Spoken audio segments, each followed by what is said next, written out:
من أرض الرافدين وعند بيت القصب، أحد أقدم أنماط العمارة الصديقة للبيئة. أتحدث إليكم وأحييكم جميعا.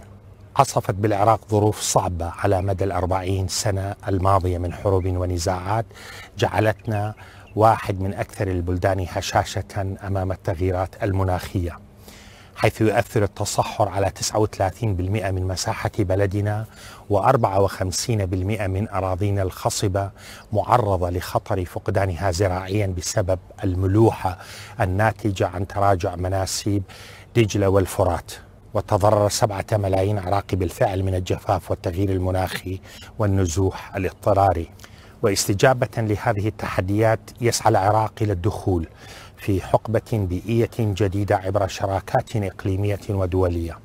وقد انضم العراق لاتفاقية الأمم المتحدة الإطارية لتغيير المناخ لسنة 1992 واتفاقية باريس لسنة 2015 ومبادرة القضاء التام على الحرق التلقائي للغاز بحلول عام 2030.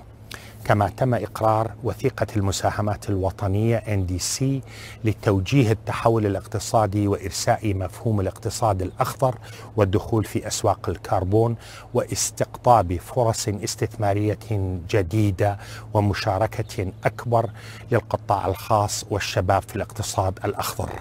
وتبنت الحكومة مؤخرا مبادرة إنعاش وادي الرافدين لتكون إطارا لتطوير الاستراتيجية البيئية، وهو مشروع للعراق والمنطقة التي تتقاسم التهديد الخطير للتغيير المناخي، ويعتمد على برامج استراتيجية تشمل التشجير وتحديث إدارة مياه دجلة والفرات وتوليد الطاقة النظيفة، وتشجع الاستثمار عبر صناديق المناخ الأخضر.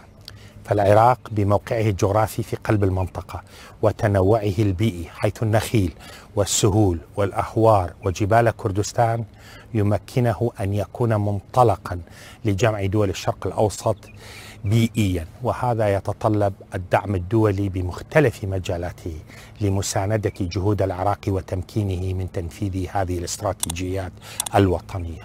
شكرا لكم.